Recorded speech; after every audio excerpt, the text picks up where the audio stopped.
गरुड़ पुराण के अनुसार आत्महत्या करने वाली आत्मा का क्या होता है, क्या दंड दिया जाता है, सुनकर आपकी रूह कांप उठेगी। आइए जानते हैं इसके बारे में। गरुड़ पुराण 18 महापुराणों में से एक है जो वैष्णव धर्म से संबंधित है और मृत्यु के बाद आत्मा की गति और कर्म के आधार पर मिलने वाले परिणामों के बारे में बताता है। यह वैष्णव संप्रदाय से संबंधित महापुराण है। सनातन धर्म में इसे मृत्यु के बाद मोक्ष प्रदान करने वाला माना गया है। इसलिए सनातन हिंदू धर्म में मृत्यु के बाद गरुड़ पुराण सुनने का प्रावधान है। इस पुराण के अधिष्ठाता भगवान विष्णु हैं। अग्नि पुराण के बाद गरुड़ पुराण की रचना की गई। इस पुराण की विषय वस्तु भारतीय साहित्य में वर्णित पुराणों से भिन्न है। इस पुराण में वर्णित जानकारी गरुड़ ने भगवान विष्णु से सुनी थी और फिर कश्यप ऋषि को सुनाई थी। प्रथम भाग में विष्णु भक्ति और उपासना की विधियों का उल्लेख है तथा मृत्यु के पश्चात गरुड़ पुराण सुनने का प्रावधान है। दूसरे भाग में प्रेत कल्प का विस्तार से वर्णन है तथा आत्मा के विभिन्न नरकों में गिरने की कथा कही जाती है।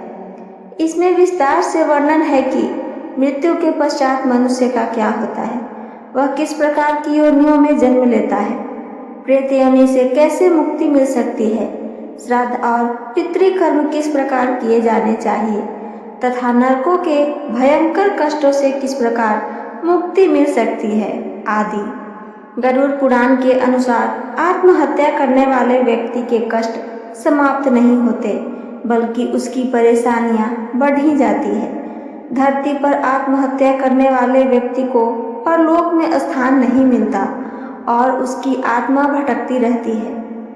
गरुड़ पुराण में परलोक के बारे में लिखा है, धरती पर रहने के बाद मनुष्य को उसके कर्मों के आधार पर किस तरह न्याय मिलता है। इस सभी बातों का गरुड़ पुराण में विस्तार से वर्णन किया गया है। इसके अलावा गरुड़ पुराण में भगवान विष्णु की भक्ति से जुड़ी बातें भी हैं। इसमें ज्ञान, वैराग्य और सदाचार की महिमा का वर्णन किया गया है। साथ ही निष्काम कर्म, यज्ञ, दान, तप और तीर्थ यात्रा जैसे शुभ कर्मों का महत्व भी बताया गया है। गरुड़ पुराण में आत्महत्या या खुद की जीवन लीला समाप्त करने के बारे में भी लिखा है। आत्महत्या को अकाल मृत्यु की श्रेणी में रखा गया है। आइए जानते हैं गरुड़ पुराण में आत्महत्या के बारे में क्या लिखा गया है।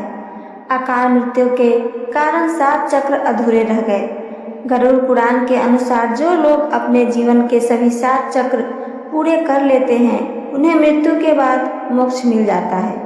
लेकिन अगर कोई एक चक्र भी अधूरा छोड़ देता है तो उसे अकाल मृत्यु का सामना करना पड़ता है। ऐसी आत्मा को बहुत कष्ट सहना पड़ता है।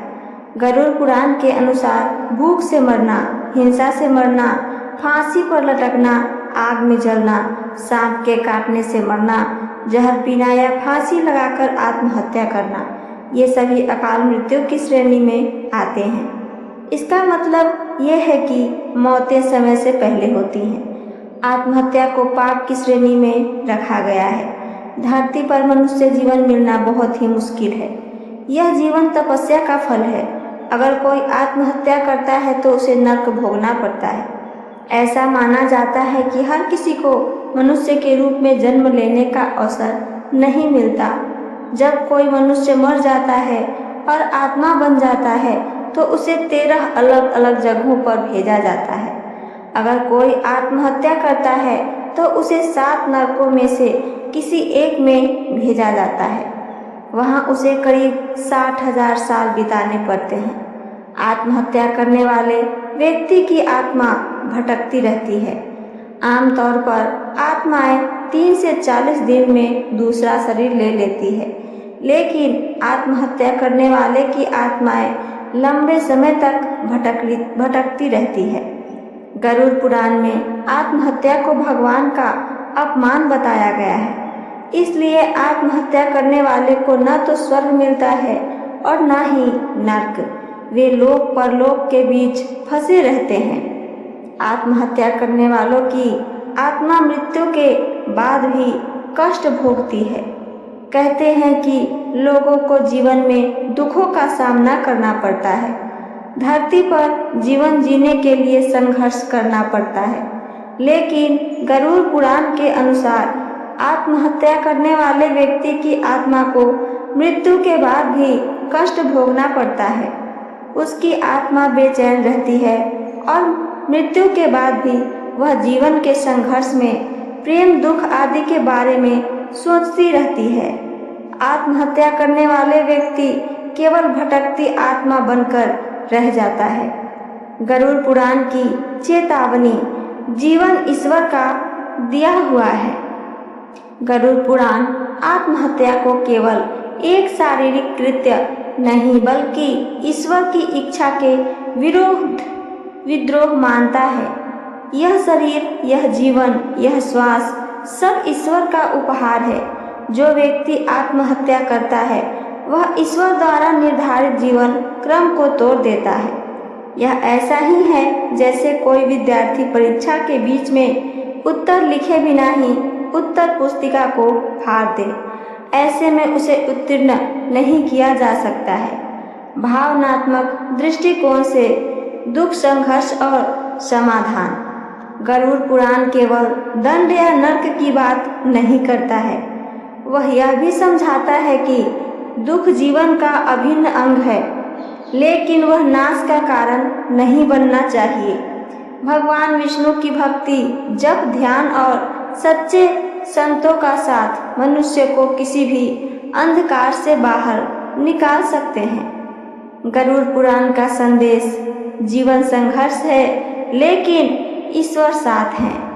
जो आत्मा संघर्ष करके जीवन के सारे चक्र पूरे करती है वह मृत्यु के पश्चात मोक्ष का अधिकारी बनती है, लेकिन जो जीवन से पलायन करती है वह फिर उसी दुख को और अधिक भयानक रूप में भोगने को बाध्य होती है। इसलिए गरुड़ पुराण जीवन को स्वीकारने, संघर्ष करने और ईश्वर पर विश्वास रखने की प्रेरणा देता है। ये सब का निष्कर्ष क्या है, आइए आगे वो भी सुनते हैं। गरुड़ पुराण केवल मृत्यु के बाद की यात्रा नहीं बताता, बल्कि जीवन के मूल्य और आत्मा की जिम्मेदारी का भी बोध कराता है। आत्महत्या कोई अंत नहीं बल्कि कष्टों की शुरुआत है। जीवन की प्रत्येक कठिनाई ईश्वर की परीक्षा है, जिसे पार करके ही आत्मा अपने वास्तविक स्वरूप परमात्मा से मिलन कर सकती है। तो ये थी मेरी आज की जानकारी। मेरी जानकारी आप सबको पसंद आई हो तो चैनल को सब्सक्राइब करके वीडियो को लाइक करना ना भूलें। साथ साथ अपना एक प्यारा सा कमेंट करके हमें ज़रूर बताइए। सुनने के लिए धन्यवाद। जय श्री कृष्णा। राधे राधे।